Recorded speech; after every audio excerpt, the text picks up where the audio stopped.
Pessoal, desculpa a correção ter acabado na página 59, era para ter terminado na página 64, mas eu fui dar pause para eu tomar água e acabei desligando sem querer. Então a gente vai continuar, página 62, ok?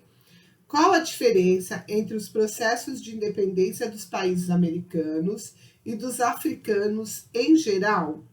Assim como as africanas, as fronteiras americanas também foram quase todas desenhadas pelos colonizadores. Porém, enquanto os movimentos de independência na América tiveram início ainda no século XVIII, com as principais nações se tornando independentes ainda no século XIX, na África, os processos de independência ocorreram a partir da segunda metade do século XX. 2.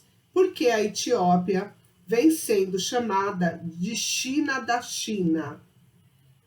Porque muitas manufaturas chinesas estão se mudando para lá, com o objetivo de reduzir seus custos de produção, assim como muitas multinacionais se mudaram no passado para a China, com os mesmos objetivos. 3. Na internet, faça uma pesquisa sobre o que são os startups e registre a seguir.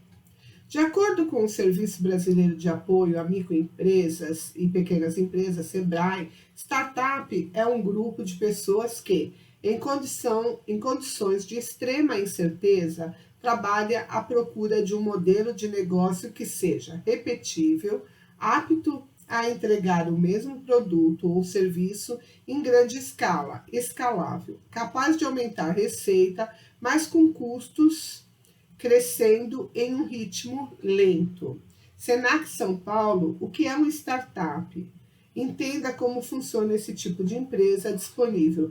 Aí aqui tem o site para vocês, um blog, né, do Senac, que vocês podem entrar lá e conhecer um pouco mais. 4.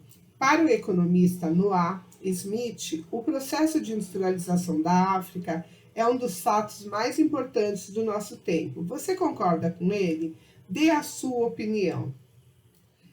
Aqui eu espero que vocês percebam que praticamente ficar à margem do desenvolvimento industrial nos últimos tempos, o fato de a África finalmente participar com mais intensidade do processo de industrialização vai resultar em profundas mudanças internas e também no cenário geopolítico global.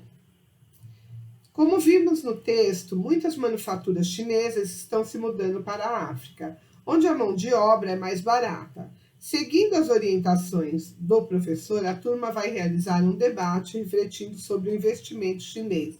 Esse daqui não dava para fazer porque nós não estamos em sala de aula, então ficaria bem mais difícil um debate. Então, era para pular. Na página 63, o que já conquistei. Com relação aos recursos minerais e às atividades industriais do continente africano, assinale V para as afirmações verdadeiras e F para as falsas. Depois corrija as falsas. A. A exploração mineral, principalmente a extração de petróleo, diamante e ouro, subsidia a atividade industrial nessas áreas. Verdadeiro. Existem mais regiões industriais na África setentrional que na África subsaariana. É falso, porque em termos numéricos, o mapa mostra mais regiões industriais na África subsaariana. C. Na região do deserto do Saara, predomina a exploração mineral e, em menor escala, a atividade industrial. É falsa também, porque a exploração mineral e a produção industrial encontram obstáculos na região do Saara por causa das condições naturais. A D. A produção de fosfato está mais concentrada na África setentrional e em pontos isolados da África ocidental e meridional. Verdadeira, só olhar no mapa. A exploração de diamantes ocorre em alguns países da África ocidental, central e meridional. Verdadeiro. Agora, a última página desse capítulo, né? Página 64. Nem quis me arriscar da pausa agora para não desligar o vídeo de novo. 2. Quais foram as principais causas que levaram o setor agrícola africano a ser o menos produtivo do planeta? Em prol dos cultivos de exportação, a agricultura de subsistência passou a ser praticada em áreas periféricas e menos produtivas do continente, fazendo com que, desde 1980, a África deixasse de ser exportadora de alimentos para se transformar em importadora. 3. Descreva a relação entre a instalação de indústrias chinesas no continente africano na atualidade e o processo de instalação de multinacionais estadunidenses na China, nas 2 últimas décadas do século XX. Se necessário, revise o conteúdo do capítulo 4, né? Porque se vocês revisarem esse capítulo, vai dar para vocês realizarem melhor essa atividade. Mais especificamente, nas 2 últimas décadas do século XX, houve um processo de realocação de diversas unidades fabris dos Estados Unidos para regiões ou países com menores custos de produção, como México, Brasil e China. Nessa mesma linha, na atualidade, a China vem estabelecendo indústrias na África atraídas pelos menores custos de produção. 4. Então, o que a gente percebe é que eles vêm instalando empresas em lugares onde a mão de obra é bem mais barata e o custo-benefício acaba dando muito mais lucro para eles, né? Do que manter uma fábrica, por exemplo, nos Estados Unidos, que a mão de obra é cara e a matéria-prima é cara. Então, para eles é bem mais conveniente.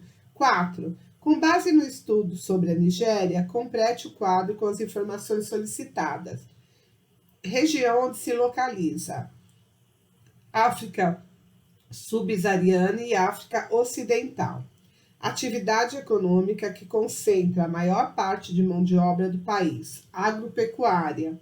Principais reservas minerais: ferro, estanho, ouro, diamante, carvão, gás natural e petróleo.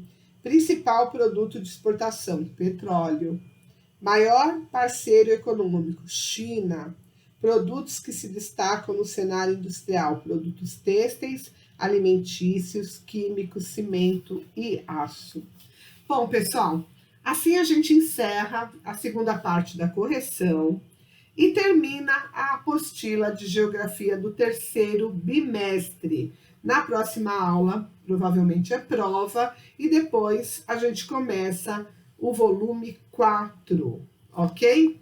Então, bom estudo, boa correção, fiquem com Deus. Tchau, gente.